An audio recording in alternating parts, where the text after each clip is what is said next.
मुझे एक विस्की साथ देना और अंदर एग वाइट्स मत डालना क्योंकि मैं वीगन हूँ। रुको, क्या?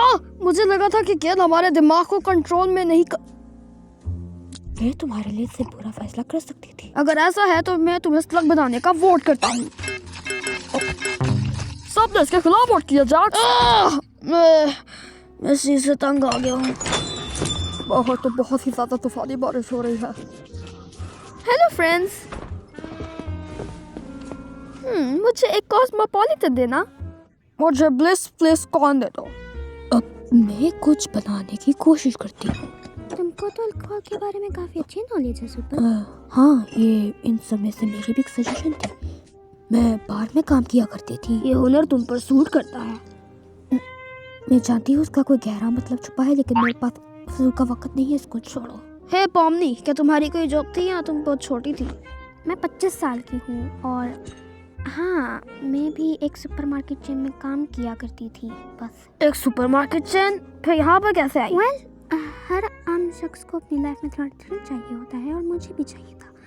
तो फिर मैं अबैंडन बिल्डिंग एक्सप्लोर करती थी और उन्हें यूट्यूब पे पोस्ट कर देती थी। बस इतना ही। एक यूट्यूबर भी थी? हाँ, नहीं, ज़्यादा नहीं। कोई उन्हें देखता नहीं था। नहीं तो मुझे इतने व्यूज़ मिलते थे और नहीं तो इतने पैसे मिलते थे मुझे। मैं भी वीडियो बनाती थी, लेकिन उन्होंने कभी पोस्ट नहीं किया। ये रहा तुम्हारा कॉल। शुक्रिया। कुछ छुपा रही हो तुम। अगर इतना ही मसला है तो तुम अपने बारे में कुछ क्यों नहीं बताते हमको? मुझे लगा तुम मुझसे नहीं पूछोगी। खैर, मेरे लंग कैंसर डायग्नोसिस के बाद मैं और मेरा जंग की क्लास वाला, जिसको मैं केमिस्ट्री क्लास पढ़ाया करता। समझ गई होगी अंकल, अपने बारे में। ये कहानी का इख्तिताम नहीं है। शट। मैं जानती हूँ तुम किस चीज का रेफरेंस कर रहे हो। बहुत पुरानी बात है ये। क्या ये किसी चीज का रेफरेंस था? मैं फास्ट फूड में काम कर चुकी हूँ। वो तो हम किसी तरीके से जानते ही हैं। मैं कम्युनिटी कॉलेज गई थी आर्ट के हवाले से। उसके बाद मैंने ज़्यादा परस्यू नहीं किया इसको। बस हे, अगर तुम्हें आज में मदद चाहिए तो मैं वो जुबल, तुम्हें भी आर्ट पसंद है क्या? हाँ, मैं काफी अर्से तक टैटू आर्टिस्ट रही थी। बस तू भी एक टैटू आर्टिस्ट और बारटेंडर? तुम मुझे मार दोगी जुबल। क्या तुम्हारी बात का यहाँ कोई वाकई मतलब है या बस तुम बस बात बोल रहे हो? मैं बस मजे ले रहा हूँ। भूल गया तुम मजे नहीं करती। मजा करना मेरी आदत है। लगता है मुझे आगे बढ़ना चाहिए। ओह गॉड, कहाँ से मैं शुरू करूँ? ठीक है, हमारा एक फार्म हुआ करता था जहाँ पर बहुत सारी मुर्गियाँ और घोड़े हुआ करते थे और मेरी माँ भी।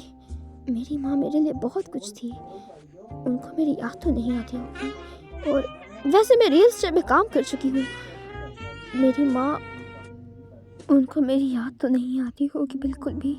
मुझे हर बात पे कोसती थी, मारती थी, बहुत ज़्यादा ही। बस एक नॉर्मल फार्म गर्ल, ज़्यादा कुछ खास नहीं है। और किंगर से पूछने का कोई तुक नहीं बनता क्योंकि उसे कुछ याद ही नहीं रहना है ना? हमेशा की तरह। तुम लोगों को उसकी बीवी के बारे में पता है? हाँ? मेरी क्या?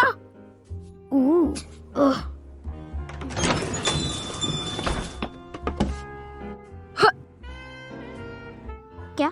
ये डिसअपीयरिंग आया है। ये यही करता है जो इसके नाम में है। जरूर कोई प्रीवियस एडवेंचर से हो। हाँ पॉमनी, तुम्हें इतनी सी बात नहीं पता थी। मैं तुम्हें इग्नोर कर रही हूँ। है पॉमनी, मुझे माफ करना प्रेसिडेंट वाली बात। मुझे लगा वो बस फनी होगा। हैं? तुम माफी मांग रहे हो कि क्या है? को बस इग्नोर करो। माफी कबूल है पॉमनी की तरफ से। वाह, एक नया मरहला हमारी पक्की दोस्ती का, है ना रागता? ओह पॉमनी, तुम्हें याद है जब कॉफमैन ने मुझे दीवार के साथ जोर जोर से पटका था? कितना अजीब और मजेदार था ना? तुम्हें याद ही होगा वो, है ना? नो, इतना भी मजेदार? हाँ जरूर, तुम्हारे लिए वो कितना खौफनाक और ट्रॉमेटिक था। मैंने क्यों ये सोचा? मजे मजे की बात बताओ, जब मैकडॉनल्ड में तुमने गैंगर को कहा था कि तुम्हारा खुश रहना मुझे बुरा लगता है, वो बहुत मजे। नहीं, ये झूठ है, ऐसा मैंने कुछ नहीं किया। ओह क्या पता किया हो। नहीं, ऐसा मैंने बिल्कुल नहीं किया और इसके लिए मैं अभी भी शर्मिंदा हूँ गैंगर। ये मैं नहीं थी, ये वो स्टूपिड सॉस था जो मेरी आँख में चला गया था। चल करो रागी, कभी कभी बदतमीजी करना चल जाता है ना। हाँ, गैंगल को बहुत ज्यादा ट्रॉमा देना बहुत चिल बात है ना? तुम इस जगह को बहुत ज्यादा सीरियस नहीं ले रहे हो क्या? ये क्या चीज़ है? इसको मेरे से दूर कर दो। इस चीज़ को भी मेरे से दूर करो। क्या तुमको कौन से डर लगता है? नो, कौन बेवकूफ है जिसको कौन से डर लगता है? मैं बोर हो रहा हूँ, अगले एडवेंचर पे चलो। क्या तुम इस एडवेंचर में